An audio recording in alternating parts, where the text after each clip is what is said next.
रात की तन्हाई में तेरे नाम की रोशनी है।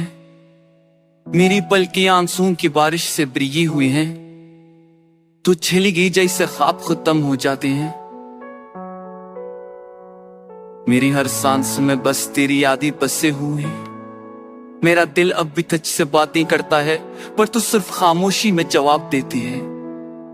हर माह तेरी गैर मौजूदगी का दर्द बढ़ता है और मैं इस खालीपन में बस खुद से लड़ता हूँ। तेरा लम्स याद आता है हर पल, तेरी हस्ती की गूंज मेरे कानों में बजाती है। मैंने कहता हूँ वो पास आ जा, मगर हुआ बस खामोशी से सर हिलाती है और वक्त की रफ्तार ने सब ख्वाब चराना शुरू कर दी। तेरी आंखों की वो नरम सी चमक अब भी मेरे दिल के आईने में झलकती है। मैं हर रात तुझसे बात करने की कोशिश करता हूँ, मगर सिर्फ सदा का खाली जवाब मिलता है। मेरी दुनिया तेरे बगैर वीरान है और मैं खो गया हूँ। तेरी जुदाई ने सिखाया है मुझे कि कभी कभी मोहब्बत सिर्फ यादों में रह जाती है। हर गुजरने वाला दिन एक लम्हे की उम्मीद छोड़ जाता है, पर मैं फिर भी तुझे भूलने की कोशिश नहीं करता,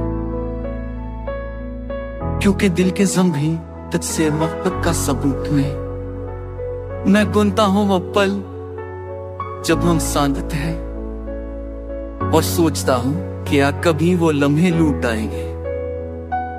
हर शाम तेरी याद का साइल आती है और मैं उसमें गुम होकर खुद को पा लेता हूँ। लोग कहते हैं वक्त हर जख्म भरता है, पर ये दिल सिर्फ तुझसे जड़ा है। मैं बस ये चाहता हूँ एक लम्हे के लिए तू वापस आए और कहे मैं कभी नहीं गई, मैं हमेशा तेरे साथ हूँ। तब शायद ये टूटा हुआ दिल फिर से जीने लगे और तन्हाई की हर रात मोहब्बत की रोशनी से भर जाए।